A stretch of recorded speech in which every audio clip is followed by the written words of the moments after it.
நல்லதா 4 விஷயம். 1, நீங்கள் செஞ்சிட்ருக்கிற ஒரு நல்ல விஷயத்தில் உங்களுக்கு பயம் வருதுன்னா கவலைப்படாதீங்க. நீங்கள் அந்த விஷயத்தை கவனமாக சரியாக செய்யணும்னு உறுதியாக இருக்கீங்க அப்படின்னு அர்த்தம். ஆனால் அந்த பயத்திலே மூழ்கிடாதீங்க. பொறுமையாக அந்த பயத்தை கடந்து வாங்க. Fear is a signal of growth. அதனால் திரும்பி வந்துடாதீங்க, தொடர்ந்து முன்னேறுங்க.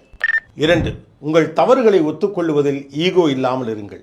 அப்போ தான் அந்த தப்பை சரி செய்ய முடியும். இல்லைன்னா அந்த தப்பை சரின்னு நிரூபிக்கிறதுக்காக தேவையில்லாமல் டயத்தை வேஸ்ட் பண்ணிக்கிட்டே இருப்போம். அதனால் ஒன்றும் நடக்க போகிறதே இல்லை. தவறுகளை ஒப்புக்கொள்வது தான் துணிச்சலின் முதல் படி. 3, லைஃபோட கேம் சேஞ்சர் கன்சிஸ்டன்சி தான்.